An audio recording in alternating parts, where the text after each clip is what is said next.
Hello, welcome to Stand Up, Speak Out UK, and this is the guest show. Now, we've been having my guests talk about their stories, but today I've got a special guest, somebody I've known for a few years and I have great respect for. It's Matt Downie, CEO of Crisis. And I think, Matt, maybe you could start off by saying what Crisis is for those who don't know. Yeah, hi Ian. Really nice to talk to you. So Crisis are a homelessness charity. Some of the smaller organisations think we're a big charity. We don't think we're really big. We think there are lots of other charities that are much bigger than us. And what we do is we run services for people who are not getting help from other people. So we've got services up and down the country. We also lobby the government. Well, when I say the government, all three governments, because homelessness is the business of not just Westminster, but the Scottish Parliament and the Welsh Parliament as well. And we try and do those things as effectively as we can. And we do that with our own money. Yeah. So we raise money through fundraising. The government don't pay us to do this at all, which is sometimes not what people understand of who we are. And quite often when people think of Crisis, they think of Christmas. So we do deliver services over Christmas. We run hotels, day centres and various other things. This year, all of our Christmas activities across everything that we do will reach about 7,000 people. And, you know, we're getting more and more confident that what we do makes a difference and really helps people.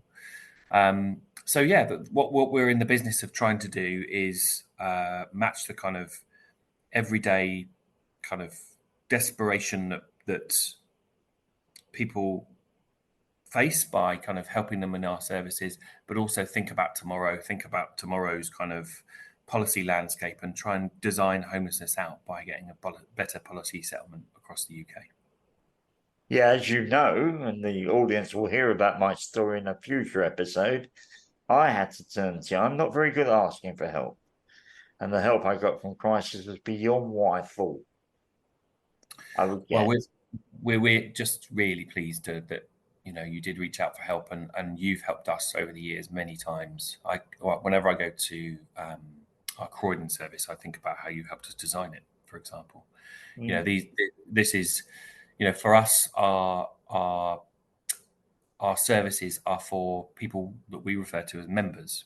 It's an exchange of equality of human being to human being. It's not about being a service user or a client. It's about being a member. So we're really pleased you reached out to us, and we're pleased to be able to help in some small way, and that's what really matters. Well, I would say in a tremendous way myself. But I used the first time I was on the streets, because the other times I was only a few months. I went to Christ at Christmas. I was put into the crowd I went with asked for the quiet shelter. It wasn't quiet, but they're human beings. I do remember there was a newsletter went out, and a guy wrote in this newsletter, "I've got a place. I've come to Christ at Christmas. I'm lonely." But your service has changed over the years when you had activities. You know, I know a few. As you know, I was in the acting game. I know a few professional performers who used to run services for you.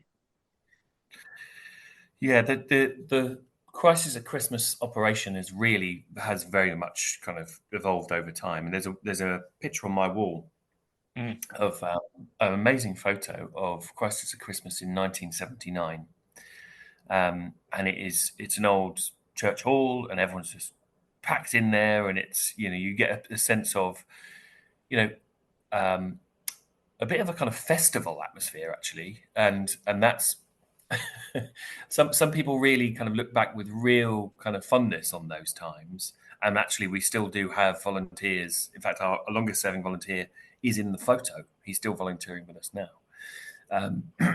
But what it's turned into, and the pandemic really kind of sped this up, is much more about how can we take 2, 3, 4 weeks with people, give them individual accommodation, their own room, their own bathroom, their own privacy, their own sense of dignity, straight off the streets. And during that time, work as intensively as we can to get people into something much better, so that when the hotels close down, if they need to, they stay with us as a member for as long as they like, and they don't go back to the street. That's the main kind of target we've got for that service.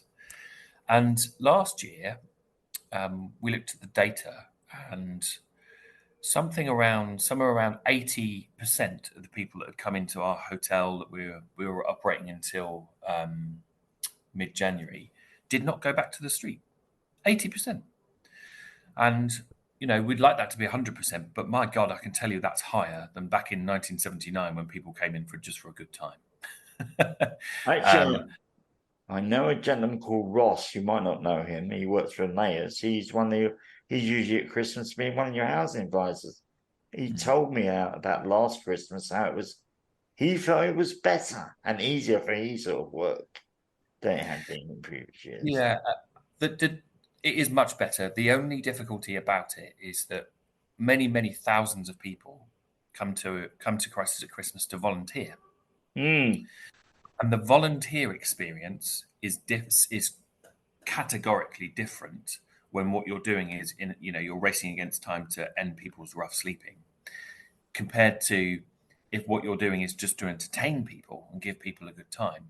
So the volunteering experience is less fun probably, but I would like to think that ultimately far more rewarding if what you're volunteering for is genuinely improving people's lives in the long term.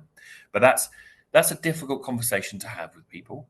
And every year, do you ever remember that thing that Alistair Campbell used to say, where he said, until you're absolutely blue in the face, telling the same message again and again and again and again, and people are sick of hearing you, until you reach that stage, it probably hasn't got through to people.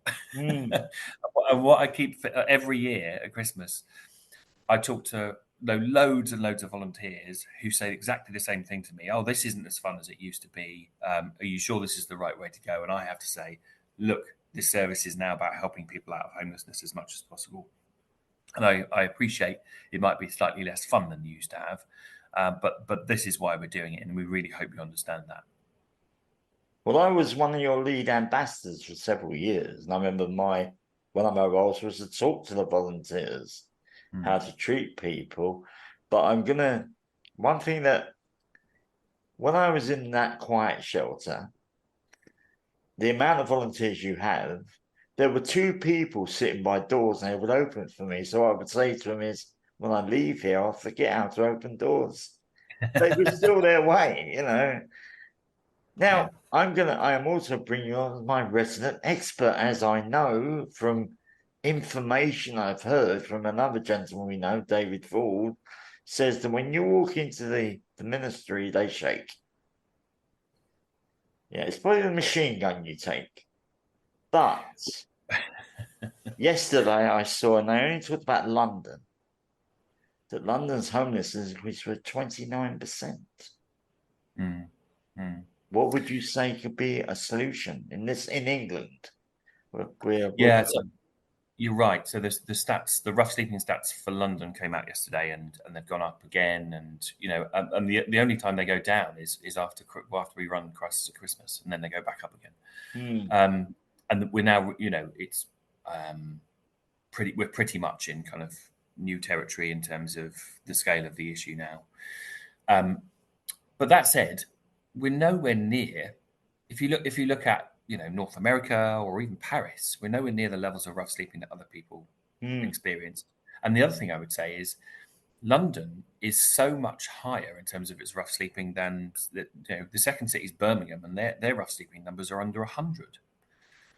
So it is entirely solvable. And the first most urgent thing the government needs to do is this is a bit technical and dull, but really meaningful, is restate the true value of housing benefit.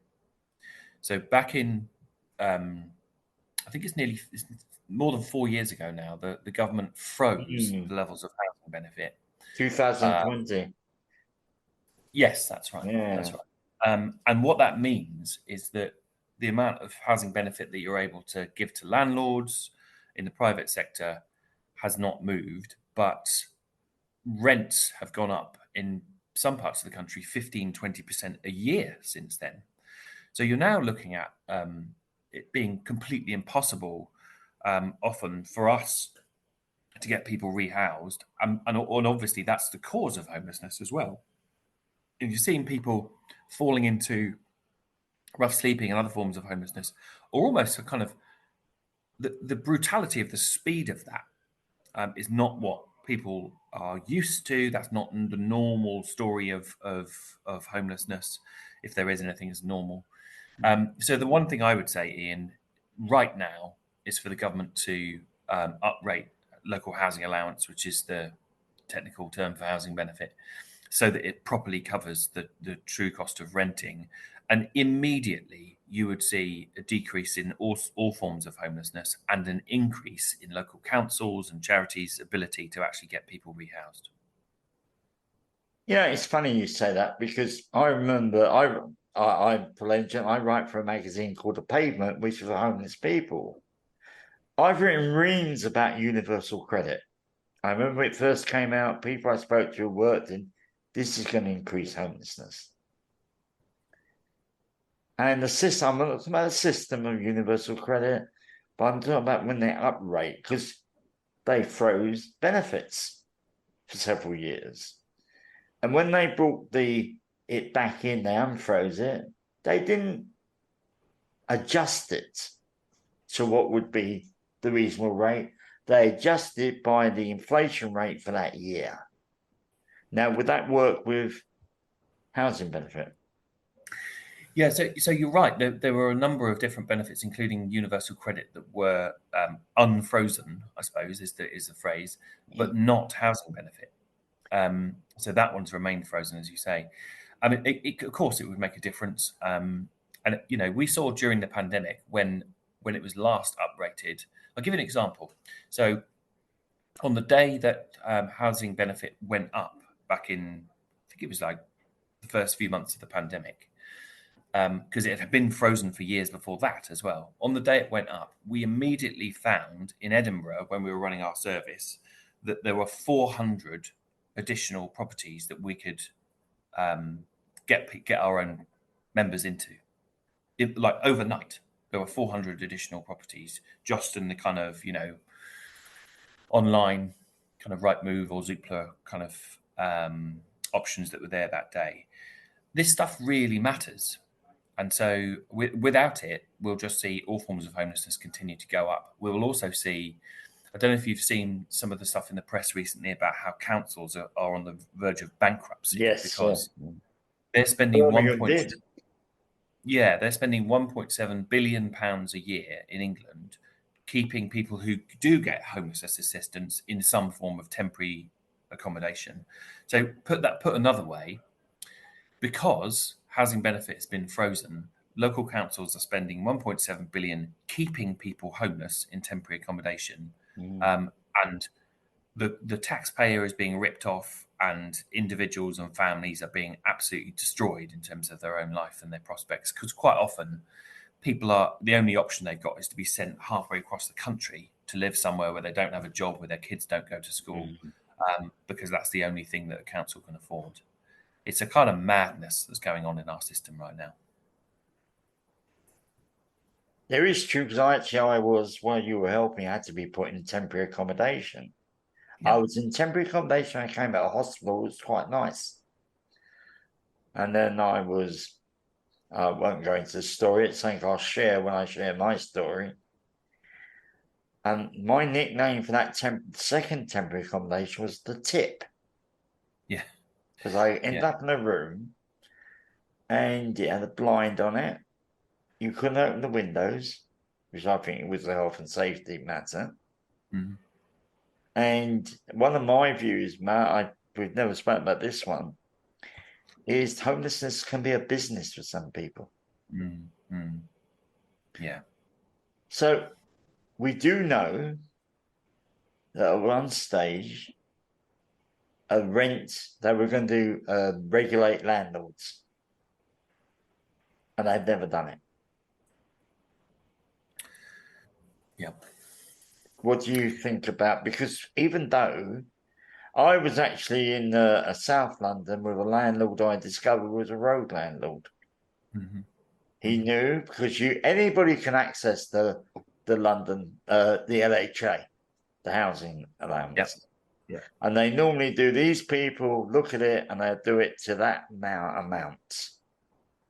That I won't talk about the grade of the service or the grade of the accommodation, which I'd like to see enforced, some sort of regulation.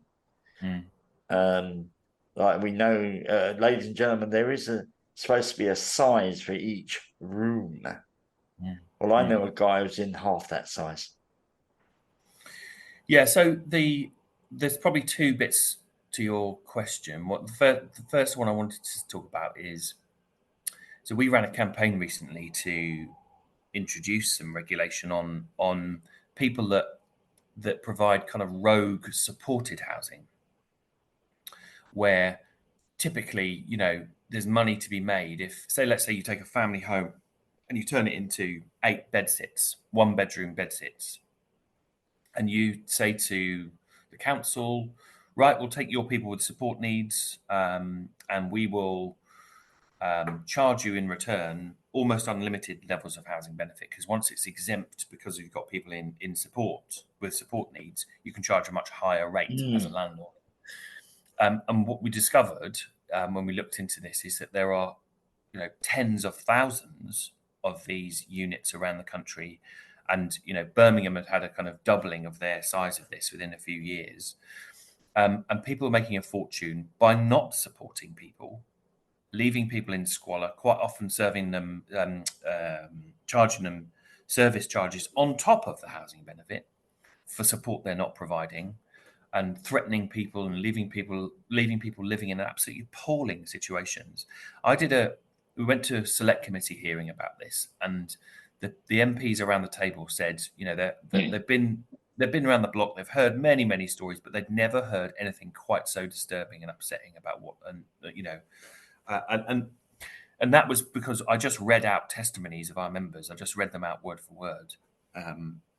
So we ran a campaign called Regulate the Rogues, and there's now a Supported Housing Act that's gone through to give local authorities the power to drive out some of these landlords.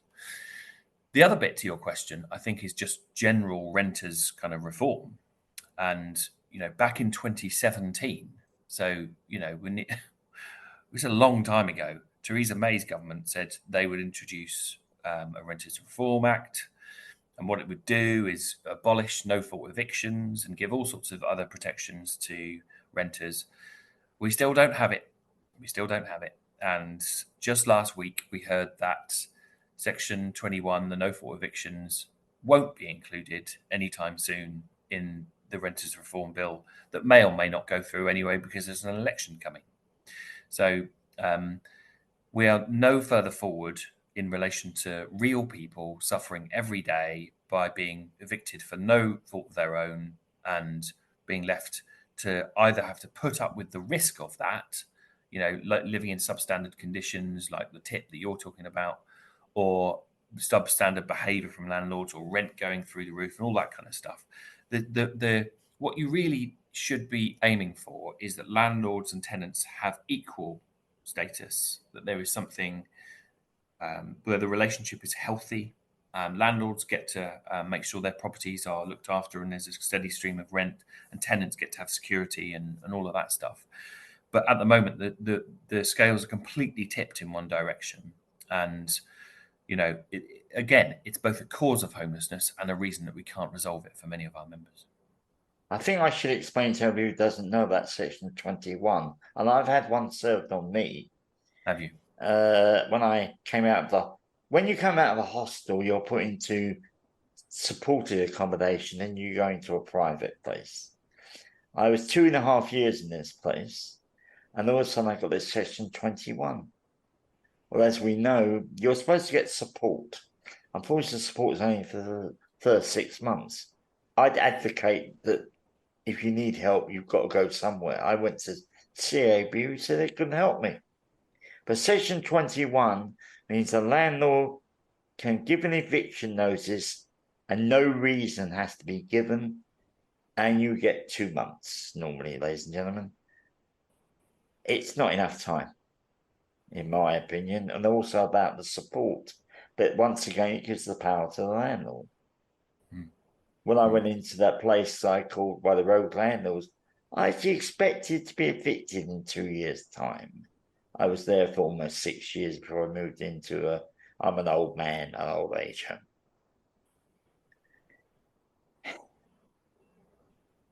Now, you did say that Section 21 won't be part of.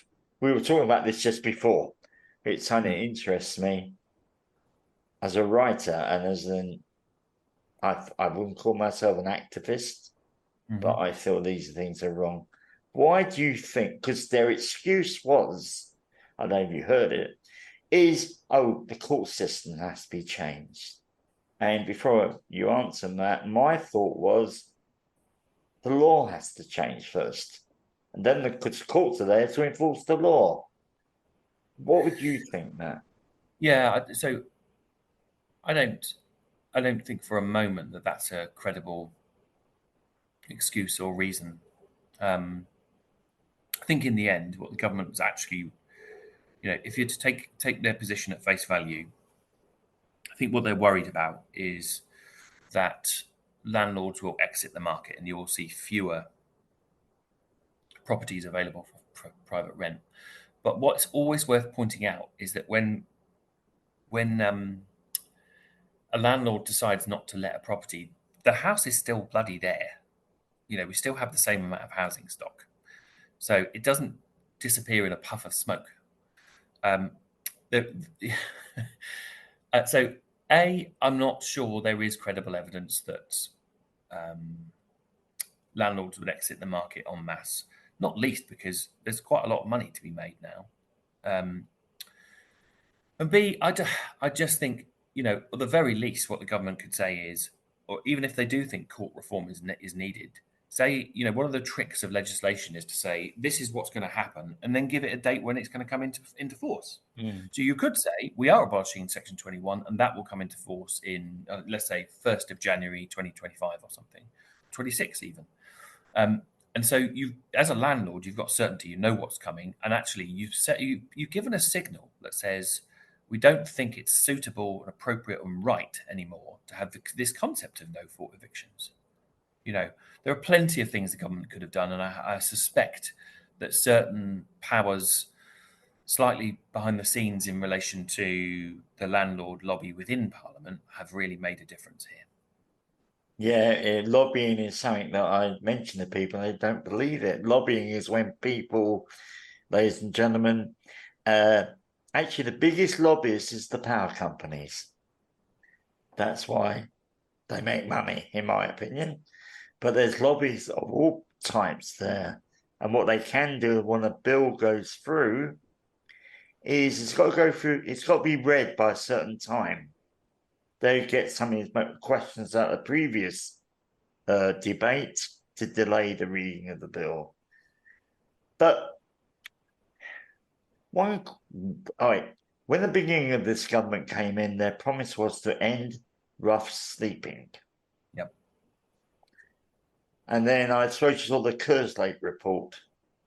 And I'm lazy. I read conclusions. There's just no way can this be happen. Why do you have any opinion on that at all? Yeah. I mean, it became very clear, let's say, a couple of years ago, that this wasn't going to happen, and that's not just to do with the cost of living crisis and inflation. It's to do with the fact that I think it's patently obvious that if what you want to do is end rough sleeping, then you have to prevent rough sleeping in the first place. And a strategy that's based on getting people into temporary and emergency accommodation doesn't stem the flow of people into rough sleeping. And I personally think that if your only strategy is just on rough sleeping, it's flawed anyway, because most people, and you'll know this, most people's experience of rough sleeping comes after other forms of homelessness, first of all, anyway. And you can't just pick one form of homelessness and say that's the only one we care about, because it's illogical in terms of the strategy to prevent it or deal with it. And we saw in the pandemic. Do you remember the government stats were saying, well, there's only 2,500 people sleeping rough, and then they had to put 37,000 people up in hotels. Like this stuff is it's a bit more complicated than that.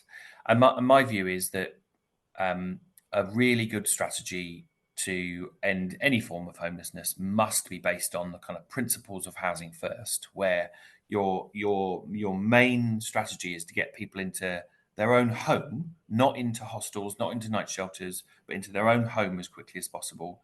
And if people do need support, then that's the venue for that support, rather than expecting people to engage with support or kind of for their lives to improve when they're living in quite often really quite traumatizing environments. I mean, I don't want to blame anyone that provides hostels or does really good work within them, but some of the hostels I've seen do damage to people, and that's not because the organisations are trying to do damage to people. It's because the concept of keeping people in quite undignified, rules-based, crowded kind of versions of really old-fashioned types of accommodation. It's the evidence has moved past that years ago. So I think the reason that the government won't end rough sleeping is because they don't have the right strategy to deal with it. And yes, they've put lots of money into it, and yes, that's good. That should be, we shouldn't kind of be too kind of spiteful about any of this. But we'll probably end this parliament with rough sleeping higher than the start of it, let alone it being ended. And there's got to be a conclusion that good laudable ambitions were just let down by the wrong strategy.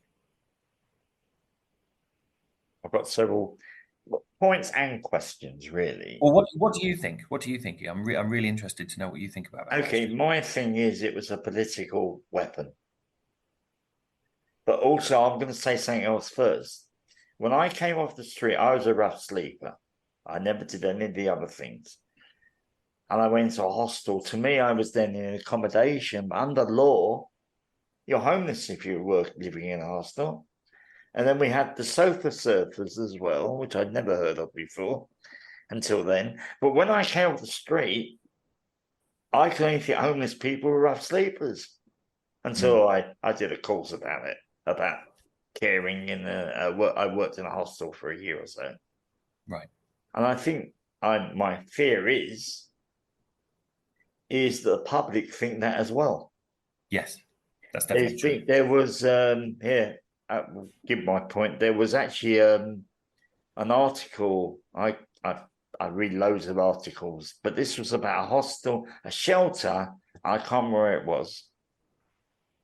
There was a 6-bed shelter. They're going to extend it, and the people around the area made an objection. They make noise. Mm-hmm. Now I was actually in a wet hostel, which means you can drink. I don't drink. My weakness is I smoke cigarettes, and I like my Pepsi Max. Yeah. But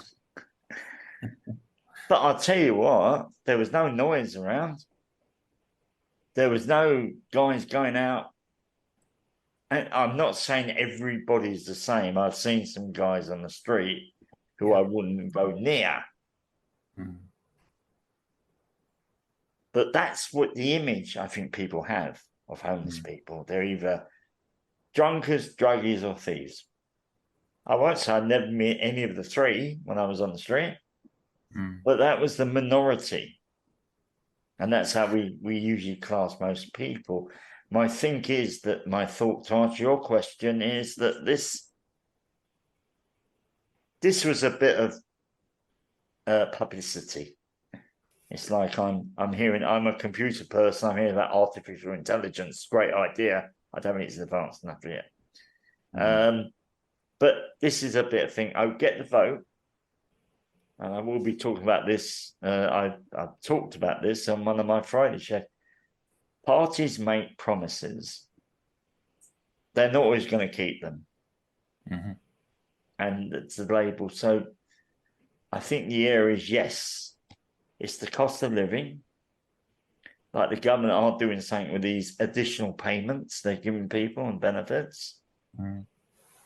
But I remember that when I was at that the place in South London, I said to one of my friends who was on what they call ESA, he wasn't well. And I said, I wish they'd give me 100 quid. I could survive on that. I was getting about 70 odd quid. Because I was always loaning money and then paying it back. And he said to me, when you smash a bottle of whiskey over your head, you'll get extra money. Actually, people who are come out of an addiction can claim extra money. Right. And to me, that didn't make sense because all you're doing is for some of them. And I knew one guy who I was supporting who was an addict. And he just went back and he said that was the money for his addiction. He was a drunkard, you know. I knew one guy. But also, I do believe you can't ask somebody to give it up or tell them to. I think only when they decide they want to. Mm-hmm. Yeah. But the government, about the policies, like I've said it, Section 21 not be put through. And the fact for me is most of the MPs are landlords. Takes the power away.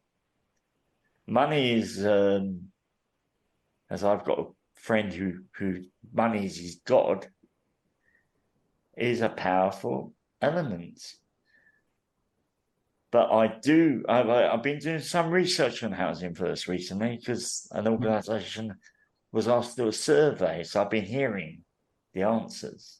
And Housing First is the idea, not the old way, is they've got to be well before they're put in a place. The put them in a place gives them an additional responsibility.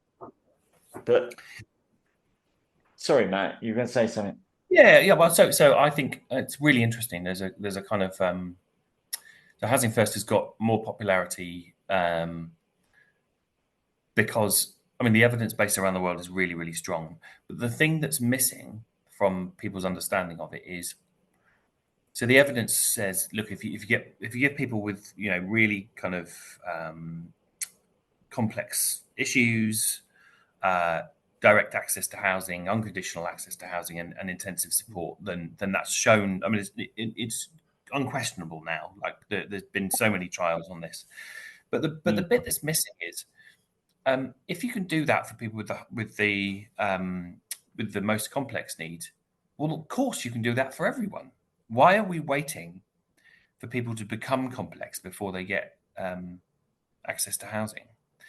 It's more expensive to service keeping people homeless in hostels and night shelters than it is to give people mainstream housing.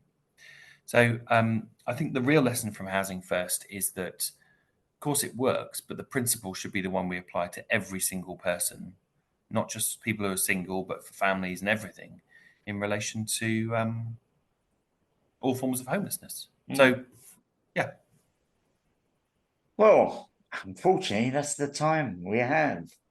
I want to thank you, Matt. I hope you come back in a future stage. I've got other people, although I am getting a lot of lived experience. I've got a gentleman coming on. I'm hoping I've got to speak to him about when. He's going to talk about, he coordinates the homeless services in a certain area. Oh, good. That'll be an interesting one. Yeah. But thank you. And I can't say who's been next because the schedule's changed. Maybe I'll become like a television scene. But thank you very much, Matt. I hope to see you again. My pleasure, Ian. Always good to talk to you.